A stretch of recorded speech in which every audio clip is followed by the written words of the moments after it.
Aujourd'hui à Infomag, Stéphanie Saint-Jean à Buckingham en fête, les Journées de la culture à la librairie Rosemary et rencontres citoyennes avec le conseiller de Buckingham, Martin Lajeunesse.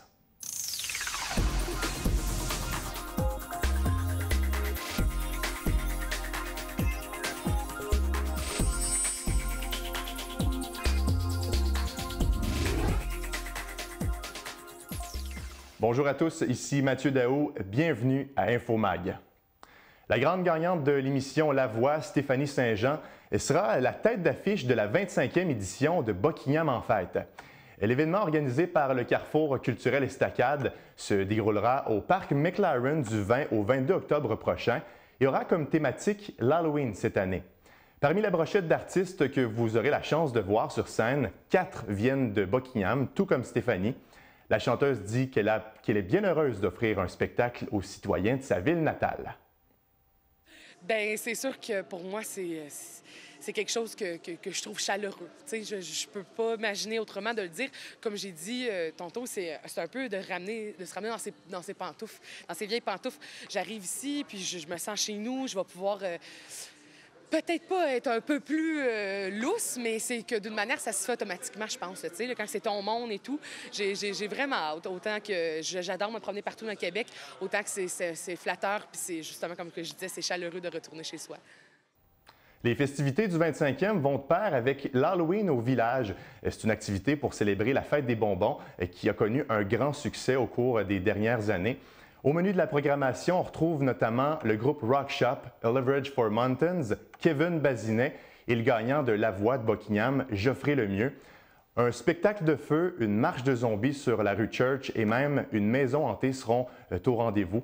Le directeur général du Carrefour culturel Estacade, Hugo Parisien, nous explique le choix du thème et la fierté qu'il a de présenter des artistes d'ici.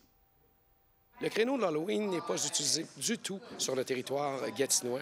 Donc, pour ces raisons-là, il allait de soi, après avoir vu les résultats de l'Halloween au village, bien, Buckingham en fête, pour sa 25e édition, non seulement se paie La Voix du Québec qui vient de Buckingham, mais transforme son édition en Halloween. C'est plus qu'une fierté, ça fait en sorte que non seulement ce n'est que des Buckinghamois qui ouvriront le festival pour la 25e édition, c'est-à-dire Rock Shop et Stéphanie Saint-Jean, mais c'est également le sentiment de voir qu'en pré-vente, on vend des billets jusqu'à Mascouche. Donc, ces 5 artistes de Buckingham-là qui sont notre fierté actuellement, qui prendront la scène. Il y a de quoi être invité à Buckingham en fête. Bref, je me poserai la question, pourquoi on n'y serait pas? C'est plutôt ça qu'il faudrait se dire. Pour avoir plus d'informations concernant l'achat de billets et la programmation de Buckingham en fête, on vous invite à consulter le buckinghaменfête.ca. Maintenant, la maison d'hébergement pour elle des Deux-Vallées recrute actuellement des femmes de la région qui sont ou qui ont été victimes de violences conjugales. L'organisme de Buckingham désire créer un groupe de soutien pour ces femmes, mais aussi un autre pour leurs enfants qui devront être âgés de 6 à 12 ans. Ces rencontres de groupe d'une durée de 6 semaines ont notamment comme objectif d'échanger sur le sujet, de briser le silence et de mettre fin à cette violence. Les 2 groupes auront lieu en même temps dans des locaux différents de la maison d'hébergement et pourront accueillir respectivement de 5 à 10 personnes. Une intervenante de la maison d'hébergement, Sylvie Saumur, affirme que la violence conjugale est malheureusement encore une problématique en 2016. Effectivement, malheureusement, c'est encore très présent. Des fois, c'est un sujet qui est un peu plus tabou, mais c'est tellement présent. Je vous donne un exemple. Ça peut arriver des fois par mois qu'on refuse beaucoup de femmes qui téléphonent pour des hébergements. Des fois aussi, c'est que les gens sont mal informés de dire « Ah, est-ce que ça, c'est de la violence? Est-ce que ça n'en est pas? » Donc, dans les groupes, on voit aussi les formes de violence avec elles. Ça leur permet aussi de démystifier tout ça, là. Est-ce que c'est vraiment de la violence? Est-ce que c'est une relation saine? La date limite d'inscription est le samedi 1er octobre. Pour avoir plus d'informations, on vous invite à communiquer avec la maison d'hébergement pour elle des Deux-Vallées. Le numéro apparaît au bas de l'écran, 819-986-8286, 819-986-8286. À chaque année, un peu partout au Québec, les Journées de la culture se déroulent durant 3 jours et visent à favoriser un plus grand accès aux arts et à la culture. Pour le 20e anniversaire de l'événement, la librairie Rosemary de Buckingham vous invite à son édition à elle. Les différentes activités sur le thème de la musique cette année sont gratuites et se dérouleront à la librairie située au 487 avenue de Buckingham. Vous pourrez assister notamment à une rencontre sur l'histoire de la chanson française qui sera animée par un des membres fondateurs du groupe Harmonium, M. Michel Normando. Cette conférence-là va se dérouler le mercredi 28 septembre de 14h à 16h. On vous propose également de rencontrer Mme Angèle Bénard et M. Arthur Cardinal. Ce sont deux auteurs de la région.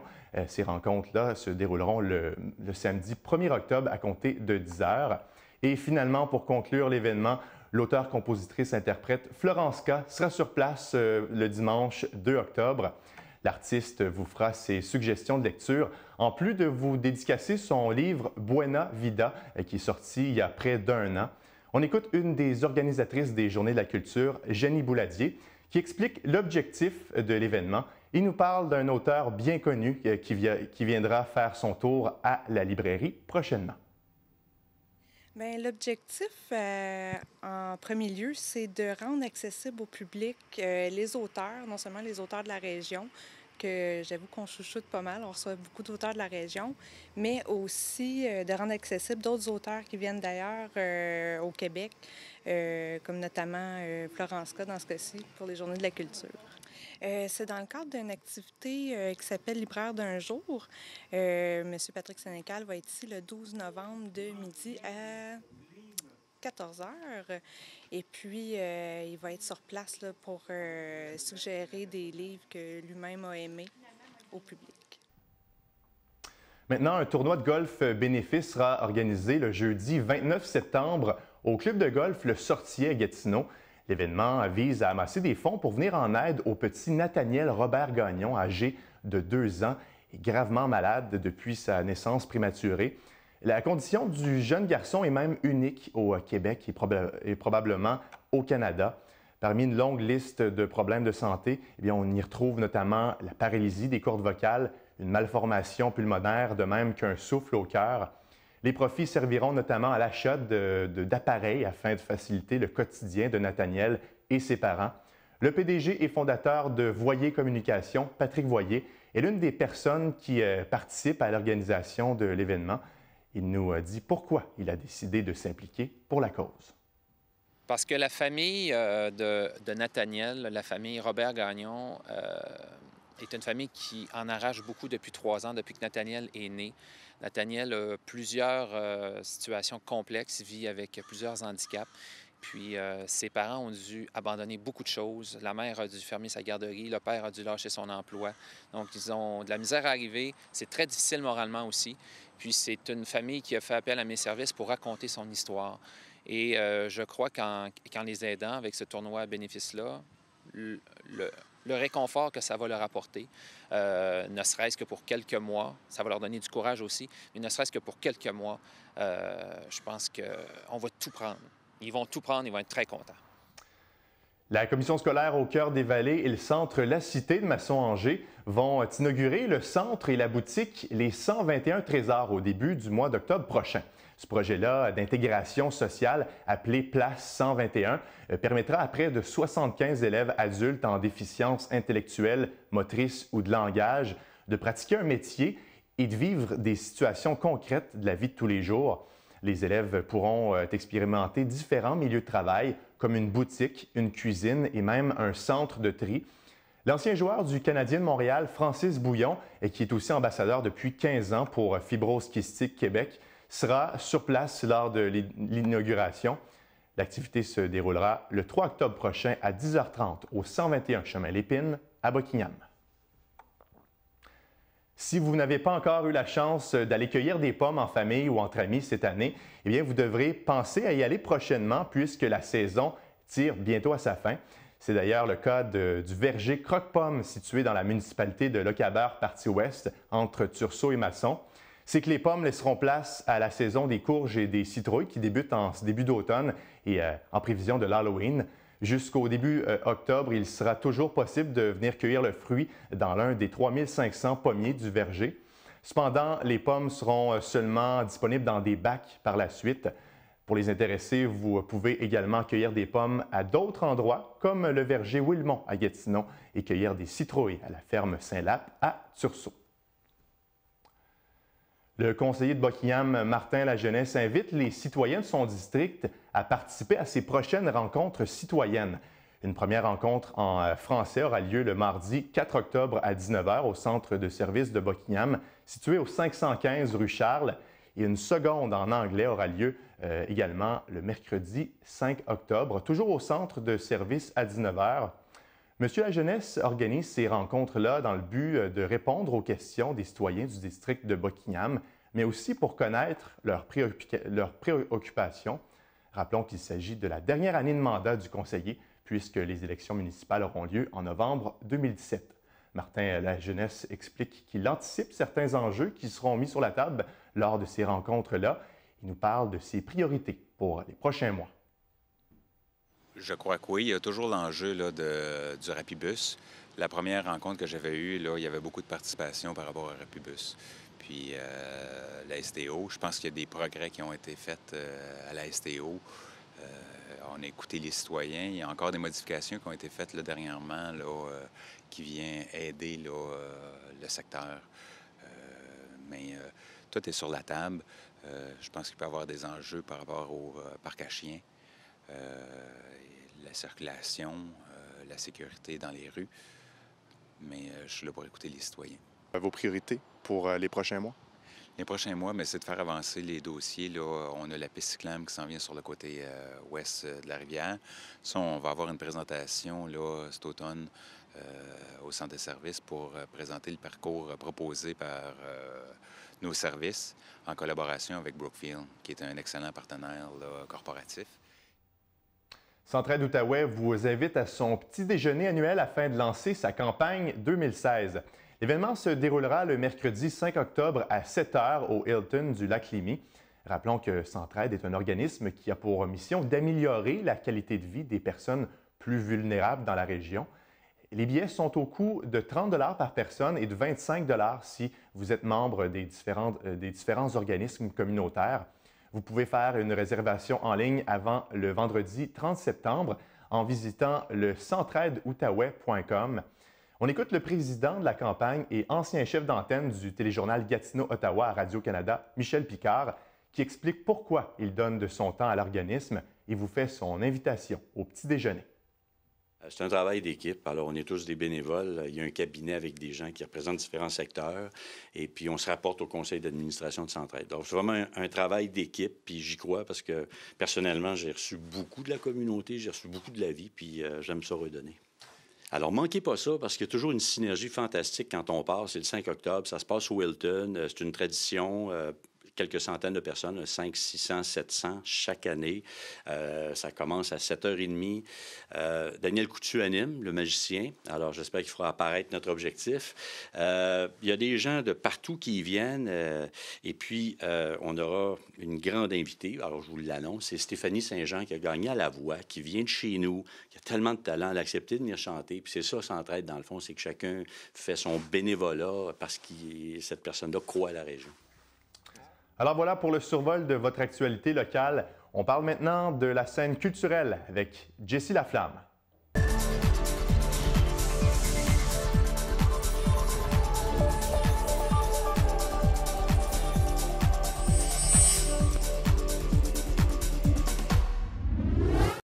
Elle est journaliste pour TC Média. Jessie Laflamme, bonjour. Bonjour Mathieu. Ça va bien? Très bien, toi? Ça va très bien, merci.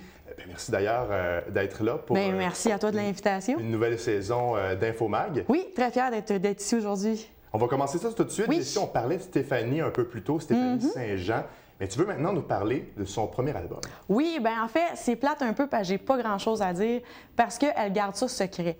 Mais c'est certain qu'elle travaille sur son premier album qui va être sous la bannière Production J, étant donné que c'est la grande gagnante de la voix.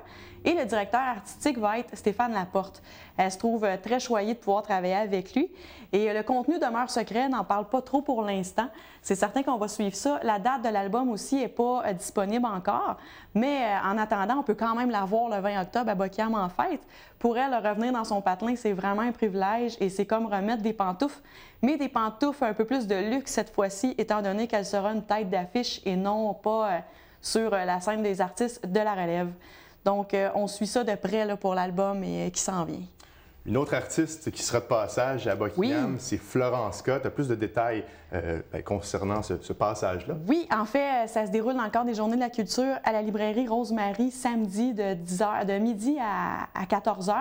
Et Florence K., qui est une auteure, compositrice, interprète et pianiste, a sorti un livre l'an dernier, Buena Vida, où elle parle de sa dépression qu'elle a faite de septembre 2011 à mars 2012. Pendant cette période, elle s'est mutilée, elle a été internée, elle a même tenté de se suicider.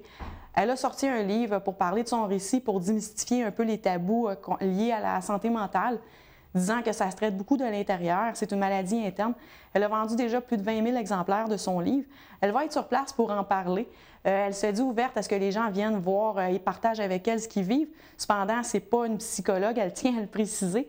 Et elle veut lancer le message qu'il y a des moyens de s'en sortir, qu'il y a une vie après. Et donc, elle a lu plusieurs livres aussi au courant de la dernière année. Elle a très hâte de faire ses recommandations. Il faut être là samedi pour savoir quelles sont ses suggestions. Et avant le passage de Florence K., il y aura aussi Angèle Bénard qui a écrit un livre sur les faits vécus, sur les troubles obsessionnels compulsifs, ainsi qu'Arthur Cardinal qui, lui, a écrit des séries de romans policiers inspirés des voyages qu'il a fait. Donc, ça se déroule tout ça à la librairie Rosemary, samedi, dans le cadre des Journées de la culture. Donc, un rendez-vous à ne pas manquer. Et oui! Il y a Louis T qui sera en spectacle à la Salle des Jardins en rodage et tu as eu la chance de le rencontrer. Oui, bien, en fait, j'y ai parlé par téléphone et Louis T, c'est son premier Woman Show. Et il va surprendre autant par ses blagues que par les faits. Parce que son spectacle est basé sur des faits réels, des informations qui touchent des sujets comme le terrorisme, la santé, la religion, la pauvreté. Mais il s'assure que le spectacle soit pas lourd pour autant. Il veut simplement inciter les gens à réfléchir, mais comme il dit, il ne peut pas les forcer à le faire. Mais il veut aborder ces sujets-là parce que selon lui, c'est des sujets d'actualité sur lesquels c'est important de se pencher. Mais il veut amener une autre vision des sujets. Et il fait beaucoup de recherches pour ce spectacle-là, à un point tel que pendant tout le spectacle, il va y avoir un visuel avec tous les faits qu'il a trouvés ainsi que les sources. Évidemment, c'est beaucoup de travail. Mais c'est ce qui le satisfait le plus, c'est là qu'il a l'impression du travail accompli. Petit avertissement, ceux qui veulent entendre parler de sa vie personnelle vont être déçus parce qu'on va en apprendre plus sur ses opinions, mais pas sur sa vie personnelle. C'est pas le genre d'humoriste à parler de sa vie, de sa blonde, par exemple, ou d'autres sujets comme ça. Il a déjà participé en route à mon premier gala 2011 et il est aussi chroniqueur là, à Radio-Canada pour Entrée principale. Donc, c'est le 8 octobre à la Salle des Jardins. C'est à ne pas manquer. L'artiste à découvrir. Oui. Maintenant, Diane Fontaine présente sa toute nouvelle exposition. Oui, exposition qui se déroule au 533 Avenue de Bockiam, à sa galerie d'art. C'est 8 professionnels qui se réunissent sous le thème de la sensibilité. Elle a choisi des artistes qui ont beaucoup d'émotions dans leurs œuvres.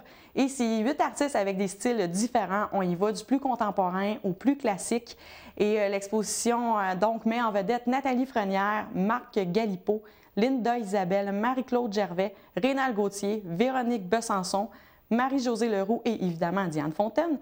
C'est possible de voir l'exposition du mercredi au vendredi de 11h à 18h ainsi que le dimanche de 11h à 16h. Et dans le fond, ce que Diane Fontaine veut à travers cette exposition, c'est dévoiler différentes facettes de l'art, mais qui réussissent à toutes se côtoyer. Et toujours pour les amateurs d'art visuel, il y a une autre exposition qui aura lieu, celle-là, au Café des artistes. Oui, au Café des artistes de la Lièvre. C'est Sergine Pouliot. Pour elle, c'est un passe-temps. C'est une dame à la retraite qui présente une vingtaine d'œuvres inspirées surtout de fleurs et de paysages. Ça se déroule jusqu'à la fin octobre. Et elle a participé à plusieurs symposiums dernièrement, dont à Blainville, à Rosemère et à Prévost. Et ce qu'elle aime particulièrement du Café des artistes de la Lièvre, c'est la proximité, étant donné que c'est une artiste de Gatineau, mais aussi le fait que c'est gratuit, que c'est très accessible et que c'est un privilège d'avoir des endroits comme ça. Madame Pouliot est une passionnée d'art, autant d'artisanat, de bijoux, de tricot et c'est possible de l'avoir là, jusqu'à la fin octobre. Et en terminant, tu as une suggestion de spectacle qui aura lieu samedi prochain. Oui, à Papineauville, on sort un petit peu de la Lièvre, on va un petit peu plus loin. C'est un magicien, un Martin Roson, qui fête ses 20 ans de carrière, qui sera en spectacle à Papineauville. C'est une soirée bénéfice pour la Corporation des loisirs et de la municipalité et aussi de Prévention César qui gère des maisons de jeunes. Il présente une vingtaine de numéros. Il a été formé par un clown de profession. Donc, il y a toujours un côté comique dans ses numéros. Dans un de ses numéros, par exemple, il change les cartes par des tranches de pain. Donc, c'est un magicien à voir qui fête ses 20 ans de carrière et ça se déroule samedi soir. Pour avoir des informations, c'est possible de téléphoner au 819-427-5141 au poste 2586. Ça fait le tour de la scène culturelle. Jessie Laflamme, on se retrouve la semaine prochaine. Merci beaucoup. Certain. Merci beaucoup.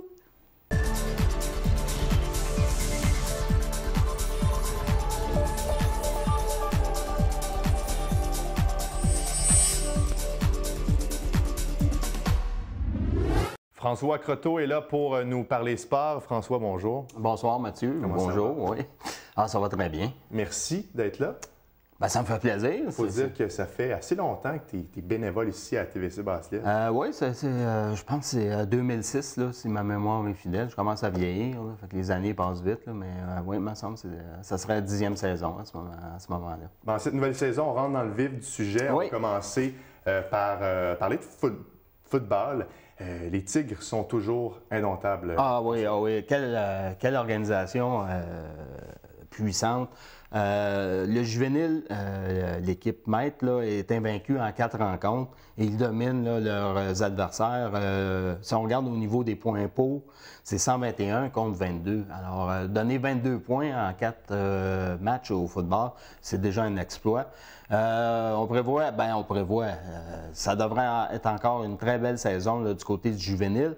Rapidement, je rappelle le prochain match, ça sera dimanche, le 2 octobre. Attention, ce n'est pas ici, c'est à l'extérieur.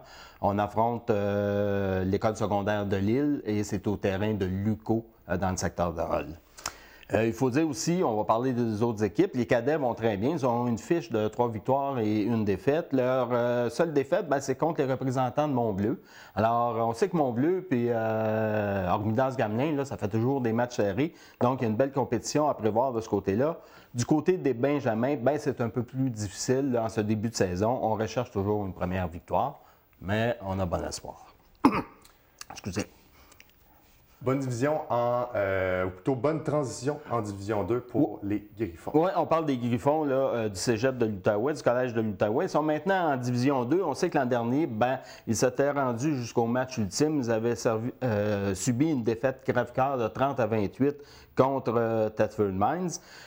Cette année, en Division 2, ils sont 2e derrière Lionel Groux avec une fiche de 4 victoires et 1 défaite. Puis il faut comprendre là, que ça rejaillit aussi sur la Ligue scolaire ici en Outaouais parce que pour changer de division, c'est pas simplement de faire une demande, de dire on est bon, là, on aimerait ça monter de division. Il y a le réseau des sports étudiants du Québec regarde aussi qu'est-ce qu'il y a comme infrastructure en dessous pour préparer la relève. Et alors, ça veut dire qu'ils ont apprécié là, la Ligue Subway. Et c'est pour ça, c'est une des raisons, notamment, que les Griffons ont pu accéder à la Division 2 cette année.